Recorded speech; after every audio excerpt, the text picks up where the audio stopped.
Welcome to the RotoWire Fantasy Baseball Podcast. I'm your host, James Anderson. We're brought to you by Underdog Fantasy and Fantrax. And my guest this week is the great Melissa Lockard, senior editor and writer over at The Athletic. Melissa is an expert of the Oakland Athletics, and I always like having Melissa on, even if I wish she had a more talented team to be covering. But Melissa, first of all, how are you doing?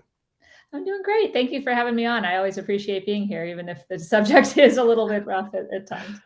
What's that been like for you? What's it been like kind of just these last few years?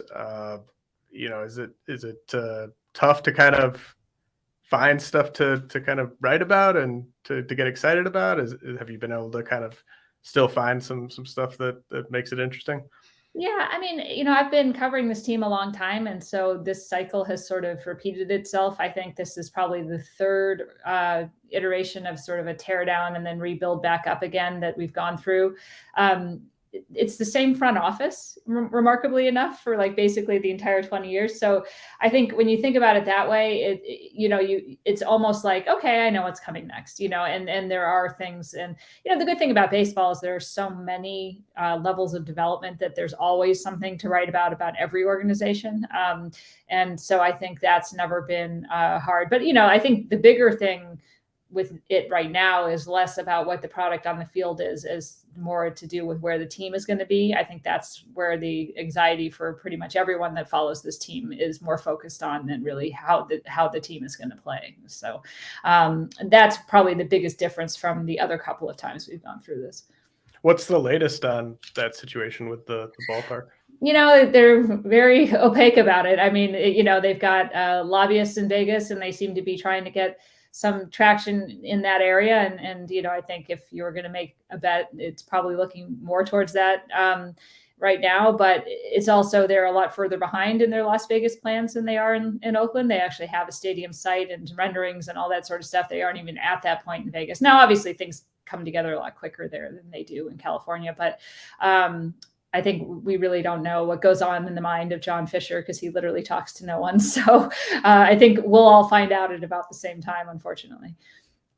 So we're going to talk about the Oakland A's from a fantasy baseball standpoint. And, they're not a team with a lot of players who are in high demand in fantasy drafts. But I think there's a lot of uncertainty here that if you kind of get some things right about who's going to play, who's going to close, who's going to be in the rotation, who's going to maybe have a breakout season, there's a lot of value to be had. So we'll try to uncover some answers to those questions here.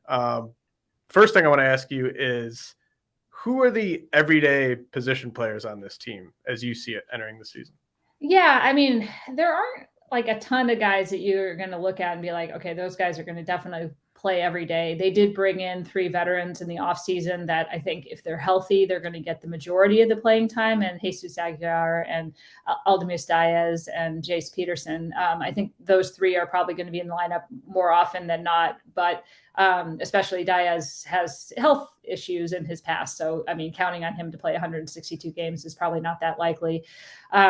Shea Langoliers is going to get the vast majority of the catching, especially with Manny Pina going to start the season on the IL. So I would look to him to have a very similar usage to what Sean Murphy had last year, if you were going to kind of peg it on that. Of course, he's a rookie, so you can't 100% guarantee what the performance will be, but I think that's what you're kind of looking at.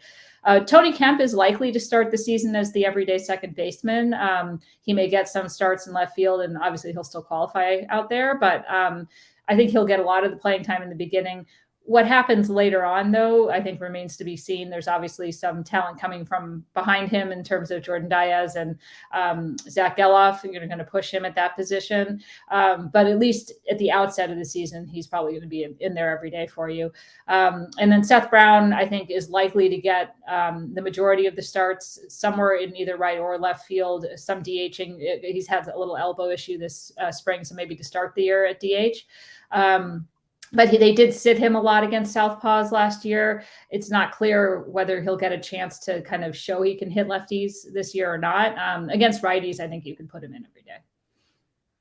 And then Ramon Laureano, Oh yeah, he's kind of the guy who sort of stands out as, if you're just kind of looking at projections, obviously Seth Brown a little bit as well, but the projection system still kind of like him. How confident are you in him having a bounce back season? And then how optimistic are you that he can have a relatively healthy season? Yeah, it's funny. It's stupid that I forget him. I think because last year was so weird, I almost forget he's on the team still. It's like he wasn't there because of the suspension, then he got hurt and he underperformed. But yeah, I mean, if he's Ramon Laureano from 2021 before the suspension, he's their best player. He's there every day. But I think there's a lot to be seen about whether that's still the player that he is. He did not look that in sync last year at all, even before the injury. Mentally, I think it was a struggle for him to kind of get back to feeling confident in himself. I think he's talked about that a lot this spring. So I think you're going to have to wait and see. If he gets off to a fast start in April, I'd imagine you're going to see a lot of him. And, he could be a guy that gets traded to a contender at the deadline too. Yeah, I guess they would have been selling really low if they moved him when they moved the rest of their once good players. And I mean, that's going to be interesting because it's like, how much do you think it was just a combo of performance and injuries to kind of account for the down seasons? Like, is it that it sounds like you're kind of still iffy on what type of player we're getting this year? Yeah. I mean, he was really good in 2021 before the suspension. I think it was kind of rounding into his best year, but he was suspended for performance enhancing drugs. I'm not going to say that that's why any player is good or not good, but you have to kind of use that as a reference point. And then I think he's a very emotional player. He puts a lot of passion into what he's doing, but if he's not feeling 100% confident, you saw that in the minor leagues. The reason the A's were able to get him was because he had a really down year in Double-A the year before. So he's had ups and downs in his performances. Because he has experienced that before, I would probably, if I was going to bet again, we might as well go all Vegas on this, but I would bet on him kind of finding a way to get back to at least being a productive player. But I don't know if we're going to ever see the complete dynamic player that we saw in 2021. And then you kind of listed off those veterans who are still hanging on to pretty prominent roles: Tony Kemp, Jesus Aguilar, Jace Peterson, Aledris Diaz. Do you see one of those four, kind of leading the team in plate appearances or kind of finishing sort of near the top in plate appearances? Do you think they all kind of play about the same until maybe Kemp gets surpassed from within the organization? Yeah, I mean, I think probably pretty similar. I would think Aguilar is going to play pretty much every day, whether he's the DH or the first baseman, unless he really gets off to a start that's similar to how he played last year. But if he's looking at all like he looked before that, I think you'd probably see him in a Chris Davis kind of role in terms of, he will play some defense, but unlike Davis, but I think he'd be in the lineup against righties and lefties if he's being productive. The other two have traditionally been more utility type players, so I think there's a little more plug and play with them. But Aguilar is the kind of guy you would build a lineup around if he's right. Well, that's a good nugget because he's basically free in drafts right now. So obviously, no guarantee the performance bounces back, but at least nice to know that he's going to have a bit of a runway. Is there any reason to think Seth Brown can't repeat what he did last year? No, he's a really good hitter. He's a real student of the game. I don't think I've ever met anyone who works as hard on his swing as Seth Brown does. There's no bit of information that kind of comes across. So as pitchers were trying to pitch him differently, he's aware of that and he's making those adjustments right away. He got better as the season went on, which I think is always a good sign. And the power has always been, really legitimate with him. So I don't think he's going to hit for high average necessarily at any point in the big leagues, but I think he'll actually get on base more than he did last year. And I think looking at 25 home runs or more, if he's healthy, is pretty realistic for him. And then the 11 for 13 on the bases last year, is that something that you expect to kind of remain a part of his game? Yeah, I think the team in general is going to run more. I mean, why not, right? Like Right. they're going to need to push the envelope to score, and they do actually have quite a bit of athleticism in the lineup, and I think that is an envelope they're going to push more. Yeah, he was a guy that ran a decent amount in the minor leagues, and with the new rules, I would expect those sort of more marginal guys to be running a lot more just in general. And one guy who's had a big spring training, who I thought was maybe a deep sleeper entering the spring, but he seems to have emerged, is Connor Capel. Uh, what do you envision 2023 looking like for him, and what might his role be? Yeah, it's interesting because he was sort of one of those like pick him off waivers at the end of last year, just sort of you're not really sure that there's anything there. And then he really opened a lot of eyes in just those last couple of weeks of the regular season last year. He's played well again this spring. I think they really like his approach. I think there's some measurables that you can see that he took forward in terms of pitch selection and all that last year that it was different than what he had done earlier in his career that make you think the power and all that would be sustainable. I don't think they're going to hand him a starting spot, but I think especially if Brown has to start the year as the DH, I think you could see him being the left fielder until Brown comes back and takes an outfield spot. And I think he's looking like more and more the kind of fourth outfielder in that group. So it's hard to guarantee anything. There's a big mush of guys. What they're going to do with Christian Pache is also, I think, a big question. But he's certainly among that group. Him and Brent Rooker have been the most impressive of the kind of fourth outfielder types that they've had in camp. Yeah, that's interesting. So, and I was going to ask you about Esteury Ruiz later, but let's actually just talk about him now. It sounds, are you kind of penciling him in center field? Obviously, Pache does factor into things here. Yeah, I mean, I think Pache factors less into who will start than who would be the backups in the outfield. I think Ruiz was someone they specifically targeted in that Murphy trade to be their center fielder this year, and I think he could have played his way out of it, but he hasn't so far this spring. He hasn't hit like gangbusters, but he's hit enough. He's run the bases really well, and I think they've been pleased with how he's played in the outfield. So.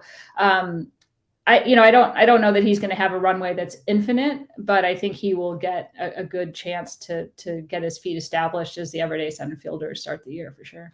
Yeah, that trade was so it was such an odd trade to me because obviously you had three teams involved, which is always interesting, and it was hard to kind of figure out how the A's sort of ranked the players they were getting back. It seemed like maybe Muller as the headliner and then Esteury Ruiz maybe the second headliner, because the Brewers got William Contreras.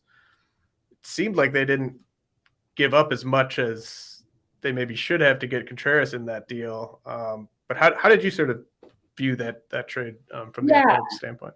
I had a similar initial reaction, like I was a bit puzzled. But when you would talk to them immediately after, I think it was pretty clear they were very high on Ruiz. I don't know that they would put him as two behind Muller. I think he was their target. Okay.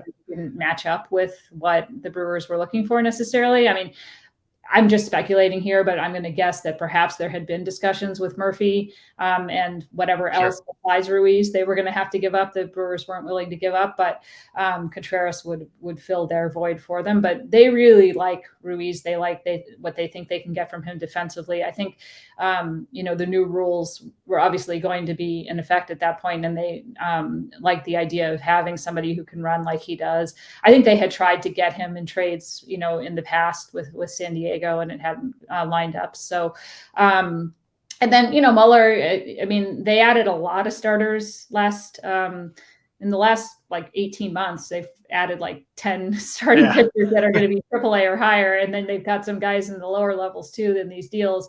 And I don't know how you would rank any of them necessarily. Now that it's sort of like, you can never have too much pitching. And I guess if you've got 50, you're hoping that 5 are going to be confident. That's a decent bet to make. But I do think you look at Atlanta and there are guys, I mean, Ian Anderson starting the year in AAA. there aren't opportunities for guys who should be in the big leagues. And I think they felt very strongly that Muller was one of those guys that should be there. So, we'll see. I mean, between him and Waldichuk and Sears and, they brought in Rucinski, they've got Fujinami. I mean, there's a lot of depth there. It's just not a lot of like hang your hat on knowing what you're getting kind of depth. So we'll see. Yeah. So, I mean, hearing you say that they might have, they've really like Ruiz, I think that fantasy managers can sort of read between the lines there and at least pencil him in for playing time early in the season. That's going to be fascinating because he's the type of guy where people are just drafting him based on the 40+ steal upside, which is realistic with him, right? Like, I mean, if he gets on base, he can't steal first. But if he's on first, I would imagine the second's not going to be too far behind most times. Yeah. And where do you think he's going to hit at the bottom of the lineup? Yeah, it was interesting. They started off the spring, he was leading off, and the lineup like that they have today, and then a couple of lineups late last week, he's been batting ninth. So I'm guessing that's sort of where they're starting to see him now. It's a lot of pressure, I think, to put a rookie up there. They did that to Nick Allen last year, and I think that was a lot to do. So having a guy that turns the lineup over to a Kemp who sees a lot of pitches at the top of the order, probably makes a lot of sense for how they can manufacture runs. So as you know, I'm a big Jordan Diaz fan, specifically offensively. And the more I was digging in on him this offseason, I just kept getting more and more confident that the bat's going to play. Just a great combination of contact and more power than I think people give him credit for. How does the team sort of view him? Do they view him as a building block where they're going to kind of put up with mediocre defense to get his bat in the lineup long term, or does he still have some things to prove to this team? Yeah, I mean, it's interesting because I think it's tough because the positions he plays are where they have their strengths right now, right? So you're looking at second base or first base, you've got their top two prospects are both at those positions. So he's got to find a place to play. I mean, you look at like Renato Nunez was a guy that had, I think Jordan's a better overall hitter, but like Renato had a similar trajectory where his bat was ready and he just could never find a defensive position, and they weren't willing to just hold the DH spot open for him. That doesn't mean they wouldn't necessarily hold the DH spot open for Jordan at some point. But I think they want to see some confidence with the glove. That said, I mean, he went out there and played second base last year, literally almost never having done it before, like 3 weeks before his big league call up. And he wasn't horrible. I mean, he was not like great, but you've seen worse situations out there. So I think it's possible for him to be confident enough that maybe he ends up being sort of Max Muncy-esque in terms of where he moves around the field. And that ability to move around will get him in the lineup enough to be regularly featured along with DHing.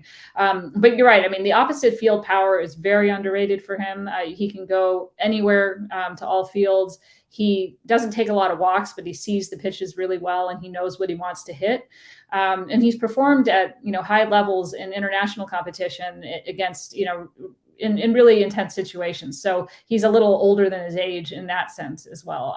So I think he's someone that they really like. I don't know if they have an answer as to who is going to be their next generation, but he's among that group that they're really looking at. And do you think he spends more time in the big leagues or at AAA this year? Well, he'll start the year in AAA, and I think it just depends on how quickly some of the veteran guys either get moved on or get hurt. I think they're at that stage right now where there has to be an opening. They've added some guys that are ahead of them to relatively long-term deals, 2 to 3 year deals. So but for them that's a life. Yeah. So I mean, injuries are going to play a big part in how much that happens in front of him. But the guys that are in front of him, there is some injury history there. So I certainly wouldn't bet against it. All right. We're going to head to a message from our sponsors. When we come back, I'm going to ask Melissa about that A's rotation. The fantasy baseball season is underway, and there's no better place to play than Underdog Fantasy, the easiest place to play fantasy baseball. Right now, Underdog has MLB Best Ball tournaments live, including the Dinger, which has $500K in total prizes. In Best Ball, all you do is join a contest, draft your team, and that's it. There are no waivers, no trades, and no in-season management. Draft 20 rounds of players and get the best cumulative scores in your starting lineup. 3 pitchers, 3 infielders, 3 outfielders, and 1 flex each week of the regular season. Getting started is simple. Go to underdogfantasy.com, sign up with the promo code RWMLB, and not only will Underdog double your initial deposit up to $100, but you'll also get 6 months of our RotoWire subscription for free. Again, that's Underdog Fantasy, promo code RWMLB. Draft your 100K Dinger team today. Fantrax is the most customizable fantasy platform in the industry, offering the greatest fantasy experience for your dynasty, keeper, redraft, and best ball leagues. If you play on another site and it's not providing you the service you want, you're constantly having to tell your commissioner about minor leaguers you want to add that aren't in the system, you can move your league to Fantrax. They'll import your current leagues and customize it if needed. It's really the only place that I like to play Dynasty. I'm still on some other sites, but I wish they were all on Fantrax. It's so easy. The player pool, not only are they going to have every prospect that you're looking to add, they're going to have guys that we saw last night who played for Team Japan who can't come over for 3 or 4 years. You can roster those guys right now in Fantrax. Not only do they have that deep player pool, but you can sort with advanced statistics, just really easy to find the free agent you're looking for on the wire.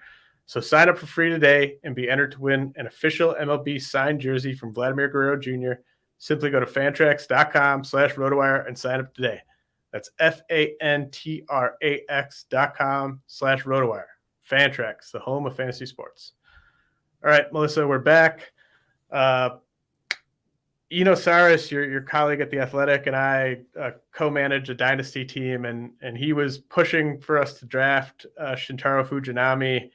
And I wasn't on board early enough in the draft for us to get him.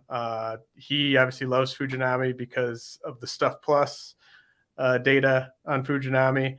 But he really struggled to throw strikes prior to last season. And it seemed like a bit of a red flag that the A's were able to land him for what they got him for. I guess, do you want to sort of tell me your kind of view on Fujinami? Yeah, I mean, I think it's been interesting this spring because, and again, spring training is what it is. I mean, you can look back at Shohei Ohtani's initial spring training, and you can the opinions that came out of that. It's hard to laughable to think about now, but I mean, his stuff looks very playable in the spring outings that he's had. He's gotten out big league hitters and looked good doing it. But the command issues have been there too, right? He's had some outings with 4 or 5 walks and that sort of thing. He's been able to work around it, which I think is not a bad sign. But I think the issues that he had in Japan are not going to miraculously disappear because he got here. It sounds like the plan is that he's likely to pitch once a week, so I think that's important for people to realize he's not going to be on a once every 5th day setup, at least initially.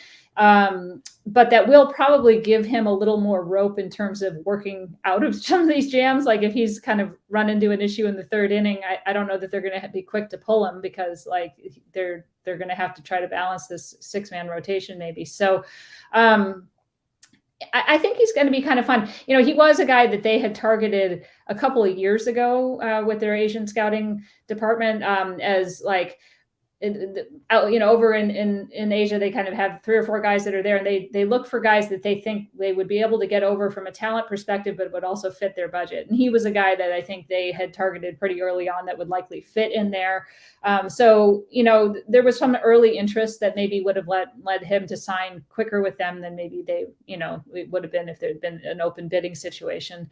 But I think we'll kind of have to wait and see. But this stuff is definitely legitimate, and if it doesn't work on a starting basis, it'd be interesting to see if he would transition to be like a closer. I mean, they don't have like a specific closer at this point either, and the stuff would certainly play that well too. So, but the command is definitely not like top 1 starter kind of command at this point. Yeah, I assumed the whole time he was going to be signed as a reliever based on the command, and then he did find a home where they, as you said, they'd been on him for a couple of years, and they had plenty of spots in the rotation that were not nailed down. So it seems like a good fit. But yeah, I guess we'll see if he has enough command to start. Another new addition to that rotation, Drew Rucinski. What's the scouting report on him? Yeah, I mean, I think he's a guy that you need a good defense behind. I think he's probably not going to be your big strikeout guy, although those went up, when he was overseas compared to where he was when he was back in the big leagues before. But I think he's the guy they're going to count on to be sort of eating a lot of the innings. He will start every fifth day. I'd look to him to get into that sixth inning pretty, consistently. And a lot of ground balls and that sort of thing. So maybe pairing Nick Allen starts with when he's going to be in there is probably not a bad idea. But I think if he follows the pattern of some of the guys like Chris Flexen and others that kind of went overseas and came back and were able to carry over some of those improvements to here, I think he can be a pretty decent mid-rotation starter for them or other teams if they become interested down the road. Who do you think is going to lead this team in saves? Trevor May is listed as like the default closer on most websites. But, I think we talked about this last year, and, Danny Jimenez and Zach Jackson were involved, and they're still around. They have a lot of pitching prospects who have closer-ish stuff, but might still be being developed as starters. So who do you think leads the team in saves?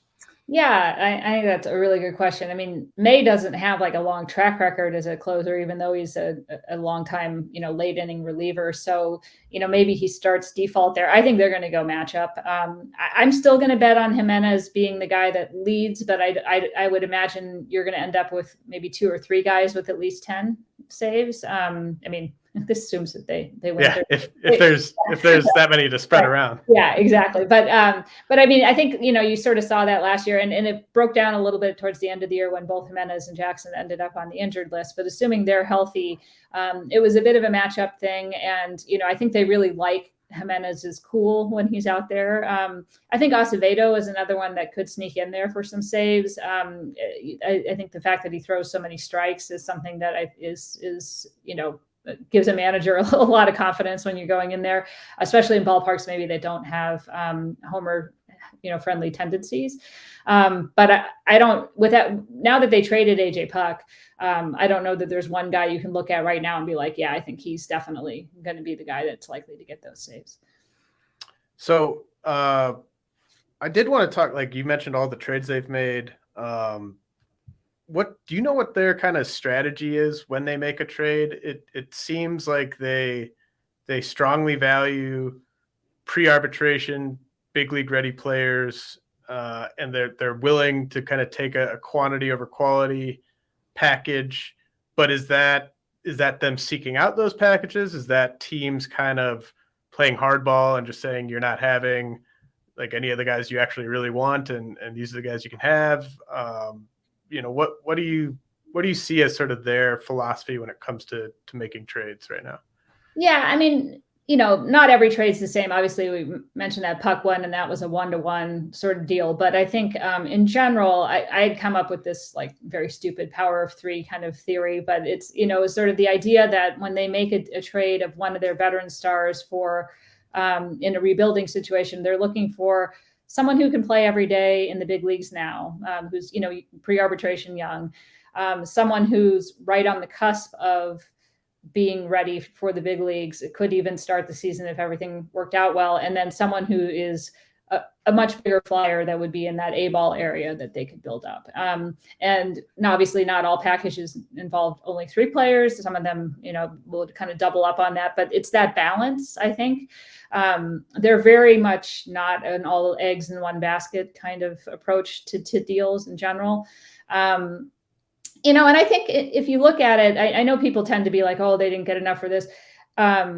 But they've come out pretty well in many of their trades. There's been a few that haven't worked out that well. I think generally they shouldn't trade with Toronto, but in general, like I think that balanced approach it doesn't give you the immediacy of necessarily being like this is a slam dunk win, and yet you look back a few years later and all of a sudden you've got Marcus Semien and Chris Bassett in a deal that everybody like totally slammed at the time, and it's Chicago that regrets that deal later. So, the volume is such that they're going to win and they're going to lose some of them. But they also don't really operate on like this is the list from Baseball America that we're working off of too. So a lot of times when other people say, oh, they didn't get the guys they would have wanted, they did. It's just their opinions, whether they're right or wrong are those other guys.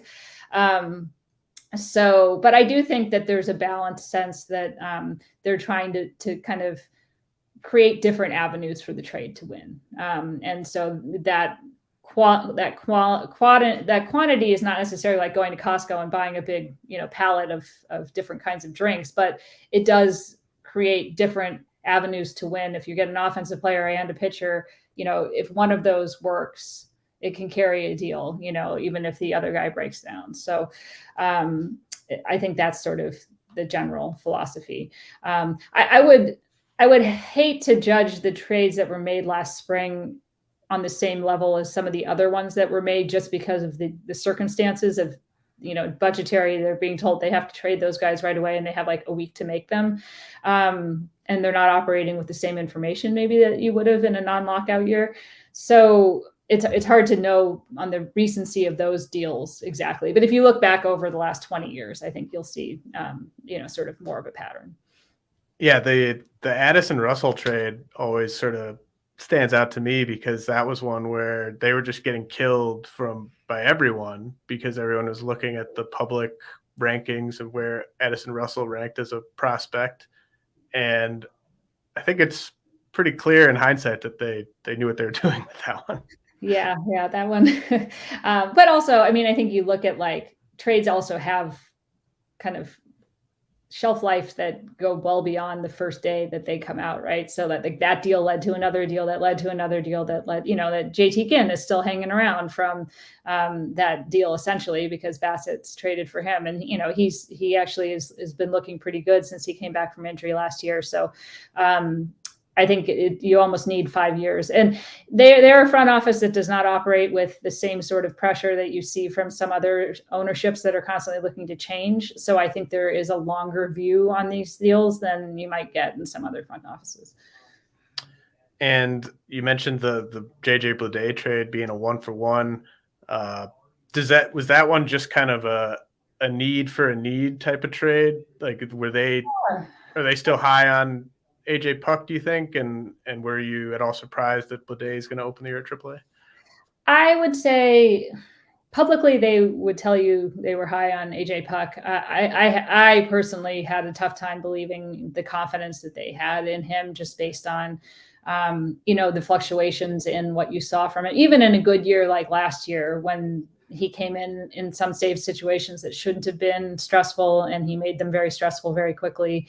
I don't know that the mental place that he was in when he was pitching for them was going to necessarily be, good in either starting or a closing. I mean, when they were going to move him out of the bullpen and put him back in the rotation, given everything that had happened, I was kind of like, this is not a guy they're building around, because it didn't seem like that was going to work. So maybe a change of scenery is really what he needed. And, and Bleday is a guy that I think they really liked. He got too good for them to be able to draft him the year that he was drafted. But he was a guy I think they had scouted out before that draft, that, early in the year, they would have hoped to land in the 20s when when they had been picking.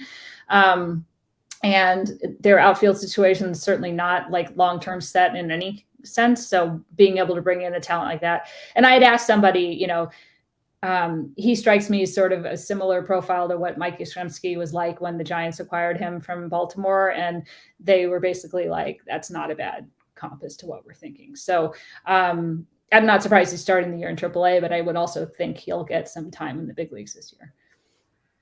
Yeah, that's interesting. I mean, the Puck thing is, he's going to the Marlins, where obviously that's where Jesus Luzardo is as well. And the fantasy community, I think, is starting to get somewhat excited about Puck as possibly the closer in Miami, based on him having a good spring. But it's interesting just kind of hearing you sort of talk about what he was like in that role with Oakland. Yeah, and it could work better for him there. There's a lot to be said for changes of scenery, and sometimes when you've had struggles in a place, you just can't get past them there. And Jesus is one of his closest friends in all of baseball too. I don't think that's going to hurt to be in that same locker room with him. So, we'll see. And he went to college in Florida. I mean, there's a lot of things that I think could line up for him having a new leaf over there as well. Nice. Yeah, that's good points there. Were there any other players on the sort of? I have this game I want to play with you about some of their pitching prospects, and then we'll talk about Soderstrom, Gelof, the rest of the position player prospects. But were there any other big leaguers, kind of established big leaguers that you want to highlight here before we move on to the prospects? Yeah, I mean, I think Nick Allen's. I mean, I'm probably going to always be his biggest, cheerleader. And I don't know how well fantasy wise he plays, but I know they're not starting out the season with him being like the undisputed starting shortstop. I feel like that's a big mistake. But what he can do defensively, and when he is right, he's getting on base at a decent enough clip that the speed would get you some stolen bases. And I still think he's going to be a very good above average big leaguer for a long time.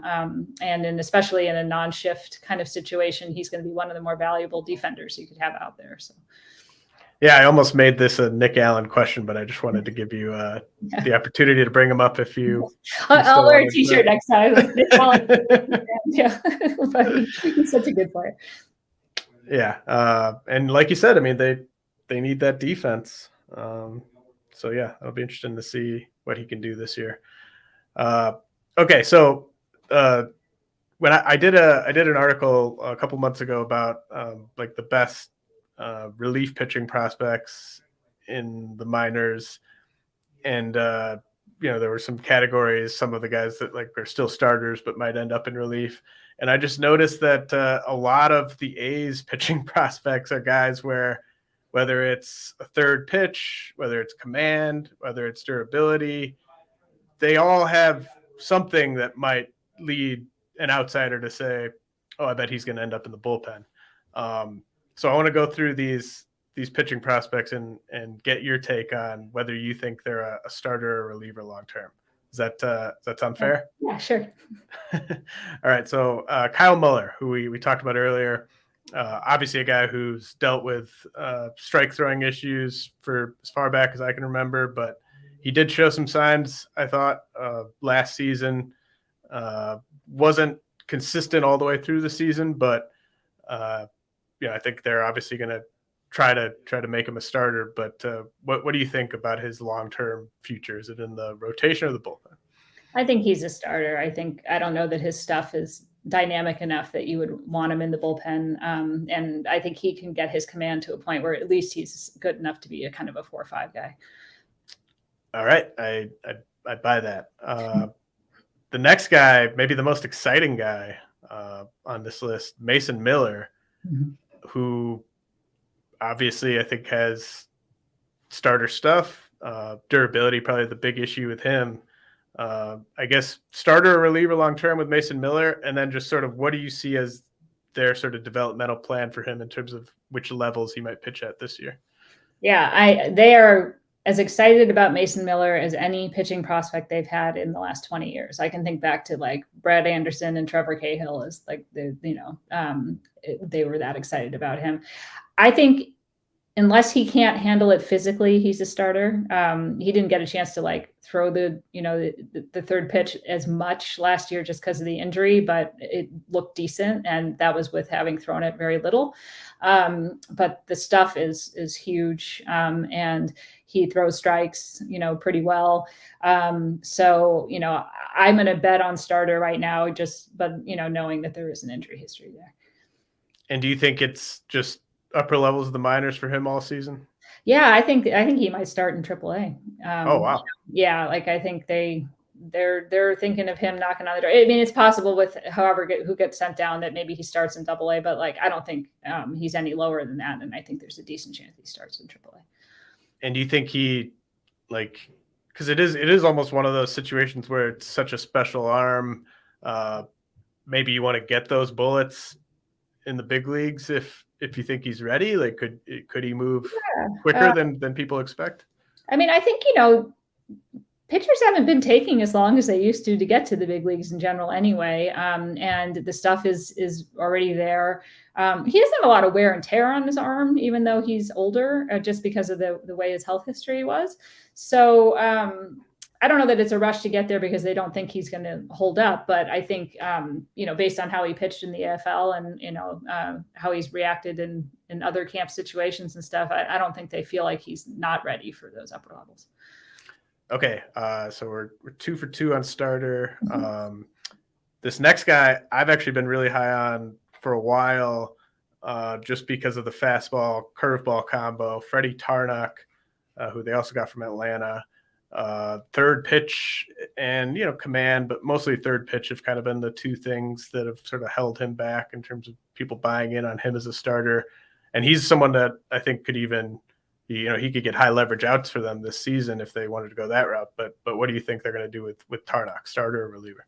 Yeah, I mean, there's a little bit of an injury thing right now because he hasn't pitched since, I think, March 8th. There were some nerve issues in his finger that he was getting checked out. So I don't know how that all lines up. And I think that can obviously dramatically change someone's trajectory if it turned out to be a surgery situation or something. But if it's nothing and he's back quickly, I could see him getting worked in as a reliever and then maybe moving to a starter.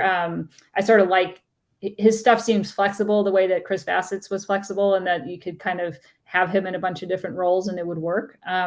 But that third pitch, if he gets the time to do it, I think would give him a good chance to be a starter, but it just depends on maybe what they would need from him. Yeah, it's a good point about the nerve issue there. Definitely something to keep an eye on. I get a lot of questions about Gunnar Hoglund. There's just not much to say really, at least with what I know, just because we haven't seen him pitch really. Like, I don't know how good the stuff is right now. Do you have any insight on Hoglund and maybe what the expectation should be for this season? Yeah, I think he's kind of a bit of a black box. I mean, his stuff was not back all the way when he was pitching in those brief outings last year, and then he got hurt again, and I think they weren't sure what to expect. I mean, from what I've heard, building up slowly in spring training, I think it's a wait and see at this point. It could be one of those where it's like a 2-year recovery from Tommy John instead of a 1-year kind of deal. We'll see. Okay, yeah, that sounds about right. Royber Salinas, another guy they got from Atlanta. I think he was just going to be a starter or a reliever for sure if he stays in that org. The stuff is obviously, nasty, and he does have some issues in terms of just sort of his ability to hold up with his physique and strike throwing and stuff like that. Ability to repeat his delivery, I should say, with his physique. But this is a situation where they can be patient with him if they want to keep him on a starter's track. But what do you think long-term for Salinas? Yeah, I mean, I think they will develop him as a starter until he proves he can't be a starter. And then, he could move into the bullpen as sort of that fallback. I'm going to guess bullpen just based on, the things that you've mentioned. But, you never know, a guy that young, he could figure it out enough to stay. You had a nugget earlier about JT Ginn. So what's the latest on him? Yeah, he's come back, and I mean he was quietly one of the better starters in the fall league last year.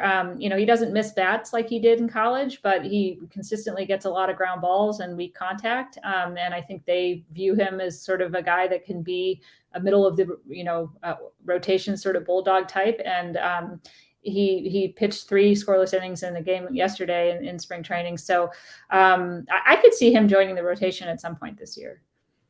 Okay. Yeah, that's an encouraging report on Ginn. I think if he can just handle a starter's workload, the stuff's definitely there to be a starter, like you said. Luis Medina is someone that we've been talking about in prospect circles for, I feel like, half a decade, just thinking about how the stuff would play out of the bullpen because strike throwing has been such an issue for him. Even on a team like Oakland that can be patient with guys, I got to think he's going to be in that bullpen sooner than later. Do you agree? Yeah, I mean, we entered the offseason thinking he was out of options. That was actually one of the big revelations for me anyway during winter meetings was that David Forrest said, no, actually he has a fourth option year. So that changed a little bit. I mean, he went and pitched in the winter leagues as a starter and did pretty well. And, I think they may start him out in the rotation. But yeah, I mean, he screams reliever just based on both the stuff that could play as a closer and also the command issues. So I would guess reliever with him. And then Ryan Cusick, I think even in the draft before he got traded to Oakland, you could really dream on his top two pitches and envision a monster reliever, but it's been kind of a bumpy road for him. What do you think about Cusick? Yeah, I thought it was interesting that Ed Sprague, the farm director, had said to MLB.com that they felt like they didn't know him that well, and they made a mistake moving him up to Double-A based on how he had a couple of good starts at High A before the deal. So they'd sort of done him a disservice, and they'd really liked what they were seeing from him so far this year. I think you're still right in that when there's kind of that second time through the orders when things seem to kind of break down a little bit for him last year. I think they'll still, develop him as a starter, but I could see him ending up as a really effective reliever just based on those two pitches that you mentioned. Okay, so now it's time to talk about Tyler Soderstrom. I think you look at the way he kind of finished last season, the last 3 to 4 months, once the weather kind of wasn't super cold. He was awesome. What's kind of the latest on Soderstrom, and do you see him making his big league debut this season? I do. I mean, I think he will dictate. There's very few prospects that get to dictate when they make their debut, right? But on a team that doesn't have, playoff aspirations and with a talent like him, I think he will dictate when he gets called up based on his performance. And he's going to be playing in Las Vegas. There's going to be the chance to put up huge numbers, but the power is real. He's got a very veteran approach at the plate. They've even liked the improvements he's made as a catcher. So, if you think he can catch enough to be a 40 games behind the plate guy and then play first base and DH, that opens a lot quicker avenue to the big leagues because they really don't have a dedicated backup to Langoliers anyway. But I think he will. I would guess he spends close to half the season in the big leagues if I had to make a bet. And yeah, I mean, that'd be exciting. Do you think he would just kind of step right in and kind of the middle of that lineup, playing every day? I kind of look back to how Matt Chapman was introduced into that lineup in 2017.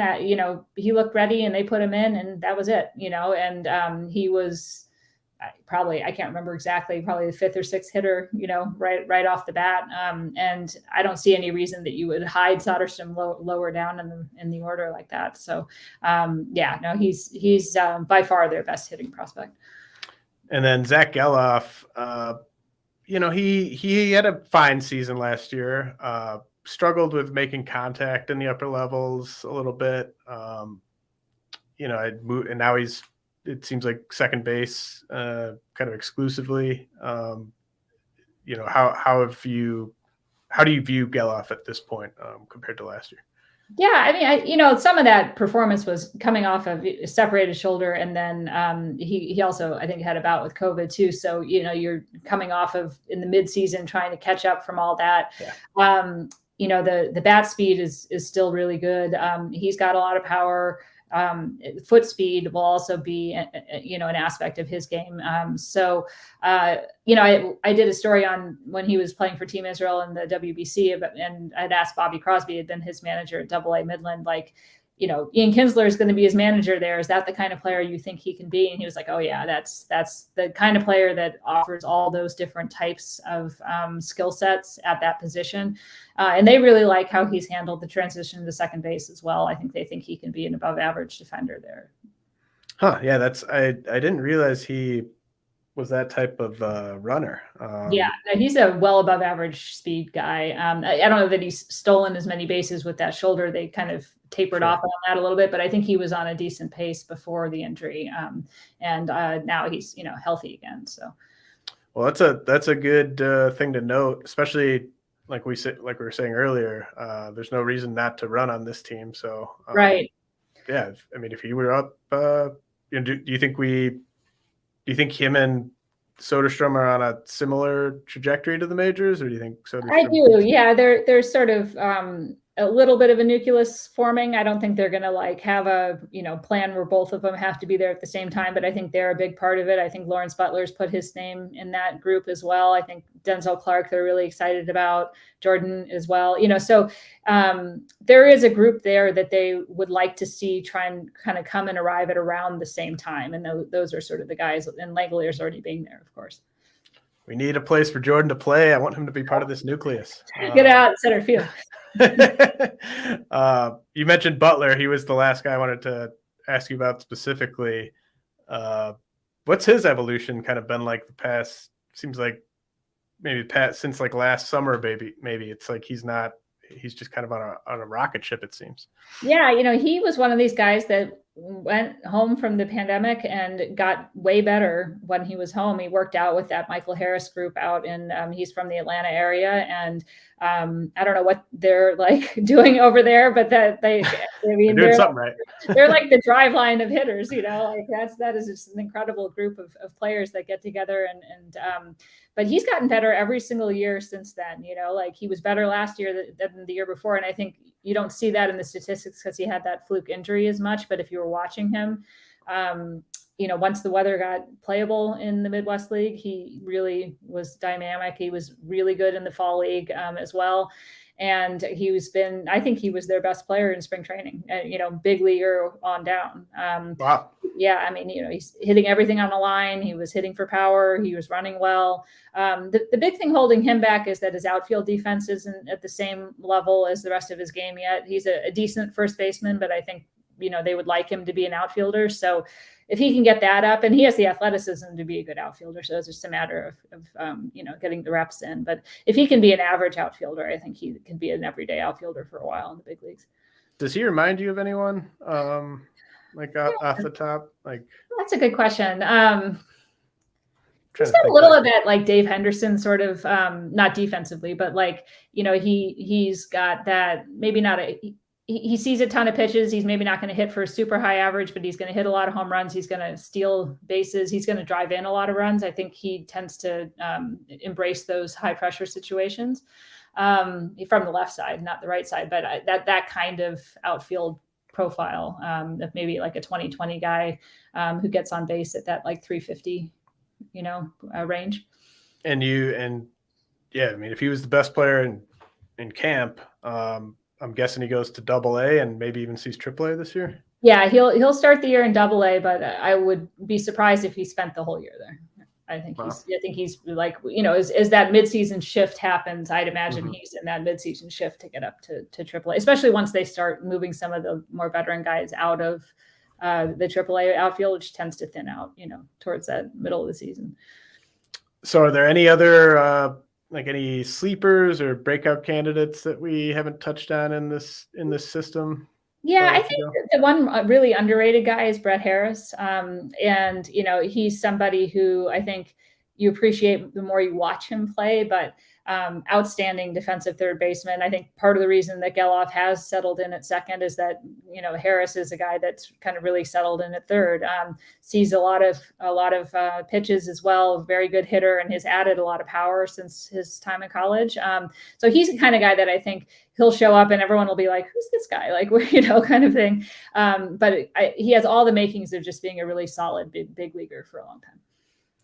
Well, this was excellent, Melissa. Is there anything you want to plug or anything you want to mention before I let you go? Yeah, just that, we're ramping up all our coverage on the Athletic. We're actually having a very fun team, minor league team name contest right now. So if you haven't had a chance to vote for your favorite minor league team name, please go and do that. But we'll be doing our ton of preview stuff in the next week or so. And I actually should have a conversation up with Ed Sprague in the next day or two as well, if you want to learn more in-depth stuff on the A's minor league system. But we've got obviously a lot of coverage of every team. So head over. And I think we have a deal right now that's like $12 for a year subscription. So definitely hit a really good deal. Yeah. Yeah. If you're not subscribed to the Athletic, I mean, how do you pass that deal up? Melissa, you're the best. Really appreciate it.